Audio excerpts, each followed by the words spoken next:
If these words have reached you before 31st, understand something very important: you are not here by accident. The next 10 days are not just dates on a calendar, they are an opening, a gate, a sacred congratulations. Not everyone receives this moment of clarity, but now that you have, the question is, what will you do with it? Let me share with you 6 inner principles that will make these 10 days the most transformative of your life.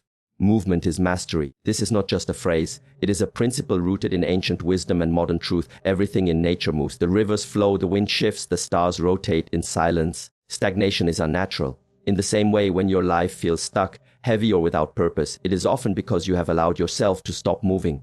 Mentally, physically, spiritually. When people speak of mastery, they often think of talent or destiny. But mastery is not a lightning strike.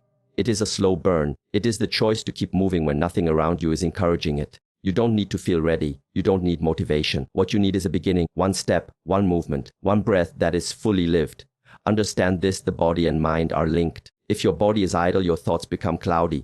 Doubt creeps in, laziness wraps itself around your will, and you begin to feel overwhelmed by things that once seemed simple. But when you move, when you rise, stretch, walk, sweat, clarity returns, energy begins to circulate. You begin to remember, I am capable, I am alive. In these next 10 days, don't wait for inspiration, for a perfect plan. Begin with the most basic form of power: movement.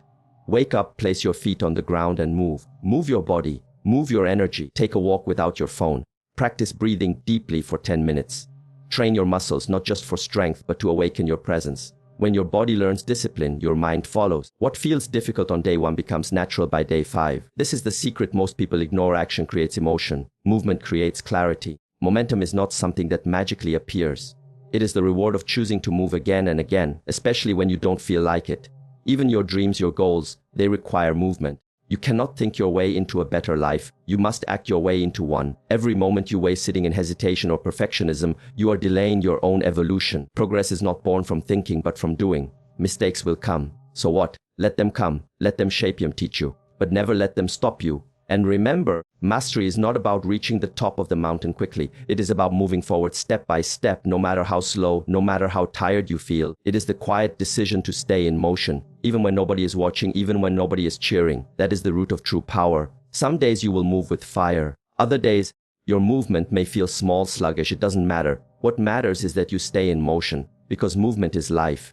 When you move, you breathe differently. You think differently. You show the universe that you are not stagnant, that you are ready to meet your potential. So for these final days before July ends, do not underestimate the force of movement. Let it carry you through resistance. Let it burn away your old self. Let it build the discipline, the confidence, the energy that you've been waiting to feel. It is already inside you. It just needs to be awakened. Begin today. Stand up, move. Because mastery is not something you find. Mastery is something you become through movement. Stillness is strength. In a world addicted to noise, speed, and distraction, stillness becomes a forgotten art. But make no mistake, true power is not found in constant movement. It is discovered in moments when you can sit in silence, fully aware, completely grounded, and deeply connected to yourself.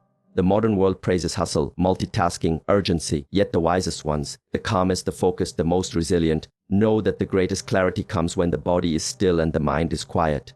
Stillness does not mean inaction. It is not laziness nor passivity. Stillness is an internal posture. It is the ability to pause and listen to the deeper parts of yourself.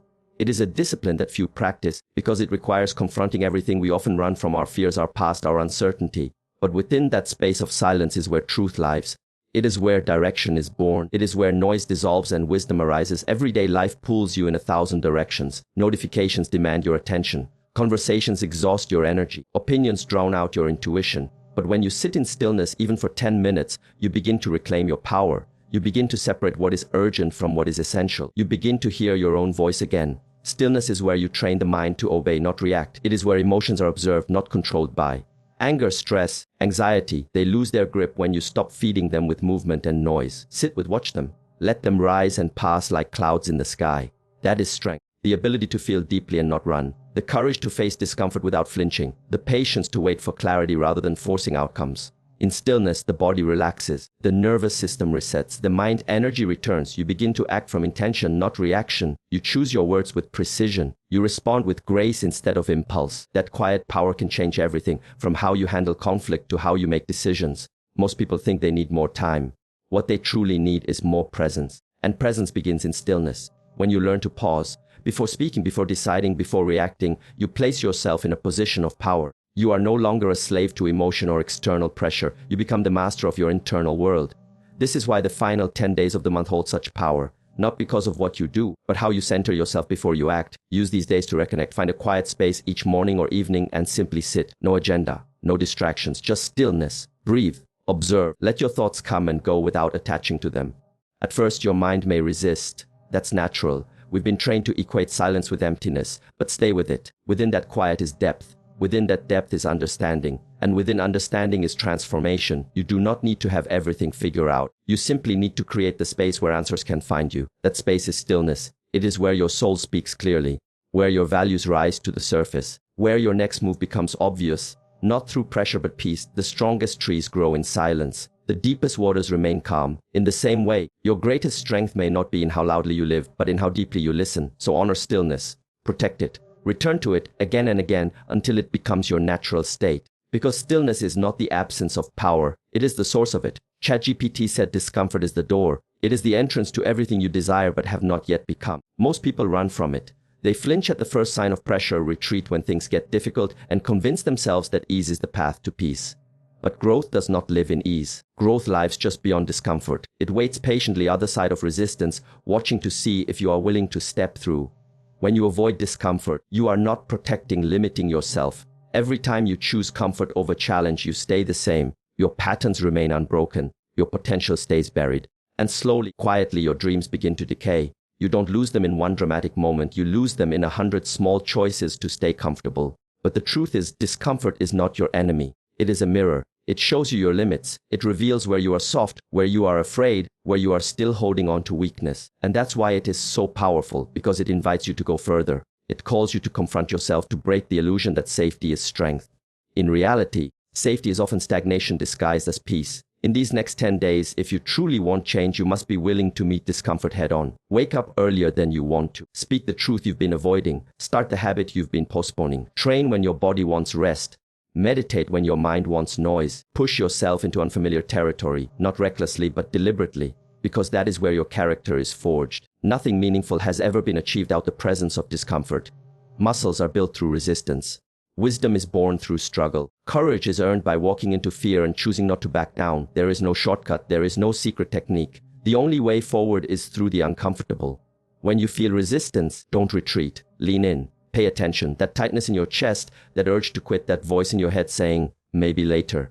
That is the gatekeeper. That is the test. And if you pass it, if you walk through the fire instead of away from it, you will come out changed. You may not see the result immediately, but something inside you will shift. You'll begin to trust yourself more. You'll begin to recognize your own strength. And that internal transformation is far more powerful than any external success. Discomfort teaches you how to be present. It forces you to feel everything, your breath, your heartbeat, your fear. It strips away distraction and places you face to face with the truth. You are capable of more, much more, but you will never discover it until you are willing to be uncomfortable. And here's the deeper truth.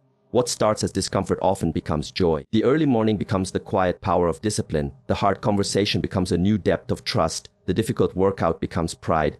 The silent meditation becomes clarity. On the other side of discomfort is not just growth. It is peace, confidence, purpose. So in these final days of the month, seek discomfort. Don't run from it. Invite it in. Make it your teacher, not your opponent.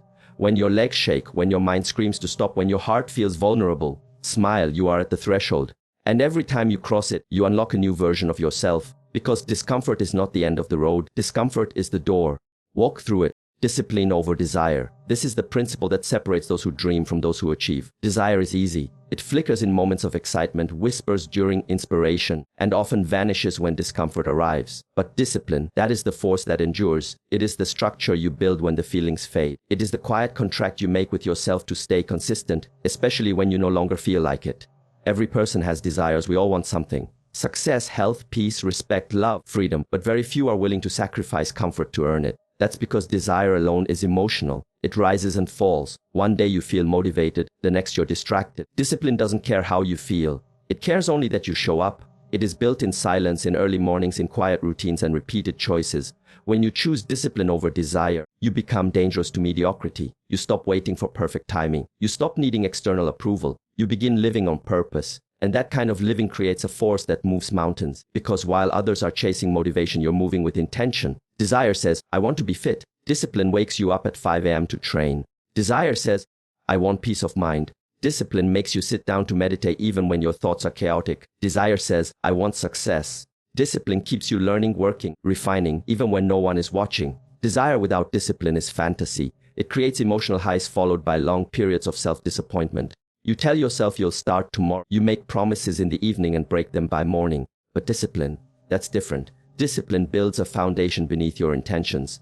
It's not about being harsh with yourself. It's about honoring your highest vision even when your current mood disagrees. Understand that your desires are not the problem. They are signals, indicators of your deeper calling. But they are not enough to carry you. What carries you is your ability to delay gratification, to sacrifice short-term pleasure for long-term fulfillment. That's where power lies. In the decision to keep going, not because it's easy, but because it's aligned with who you want to become. Every time you obey a fleeting desire over discipline, you train yourself to be controlled by your impulses. You hand your life over to emotions that come and go like the wind. But when you choose discipline, you reclaim that control. You become the one steering your direction. You begin to act from purpose, not pressure. There will be days when everything inside you says, just take a break, or you've done enough, or it won't matter if you skip today. These are the moments that define your path.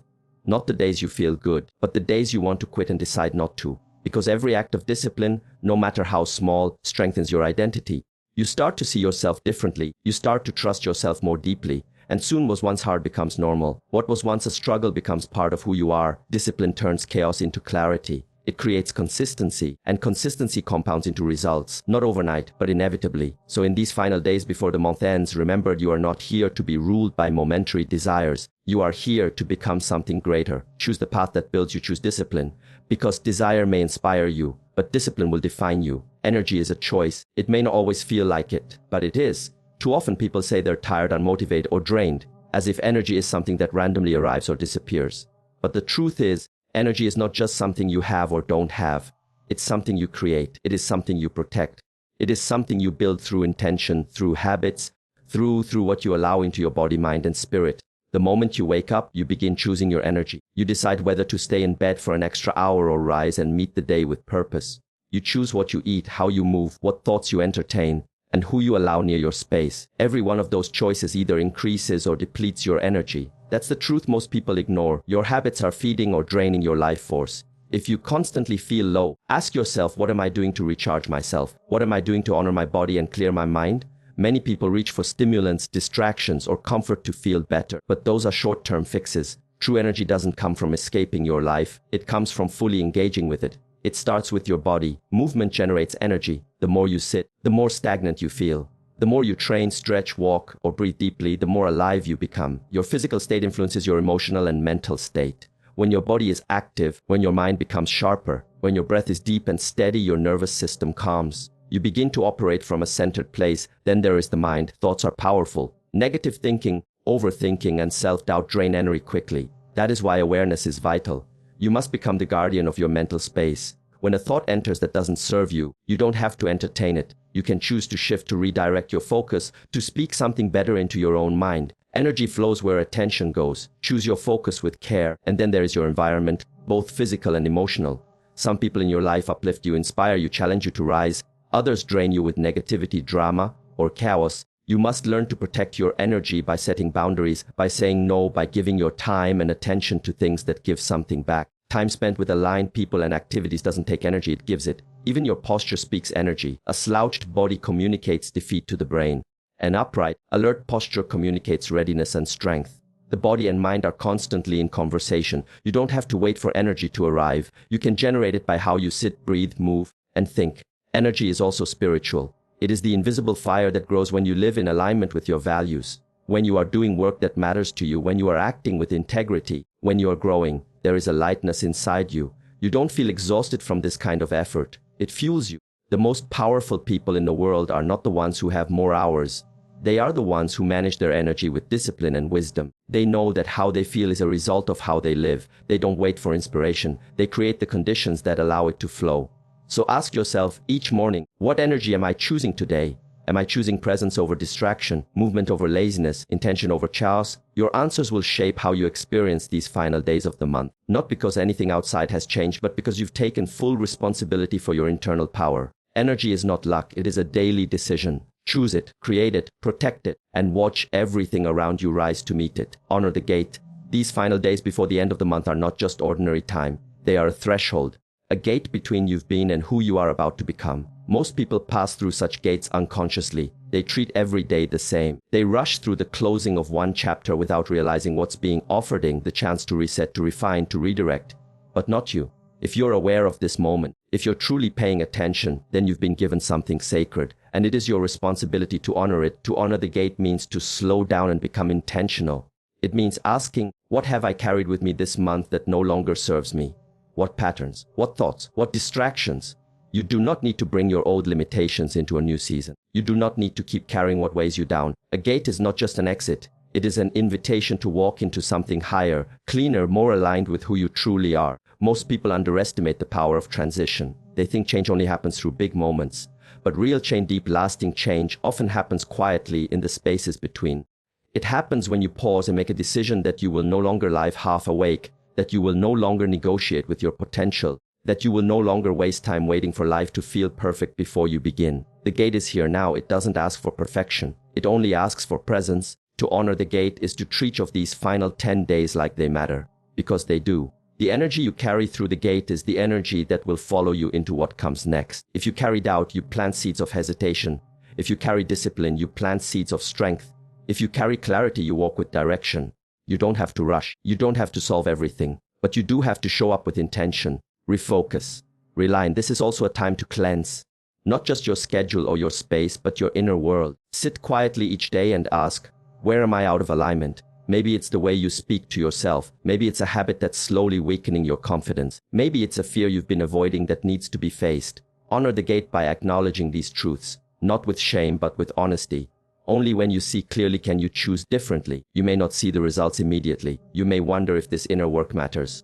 But understand this: when you treat time with reverence, time responds. When you honor the gate, life begins to shift. You start noticing signs. You feel more grounded, more connected, because you are no longer drifting. You are walking with awareness. And this awareness is your superpower. It allows you to leave behind what no longer serves your evolution. It allows you to enter the next chapter lighter, cleaner, and more rooted in your purpose. You do not need to rush to the finish line. You just need to move forward with wisdom.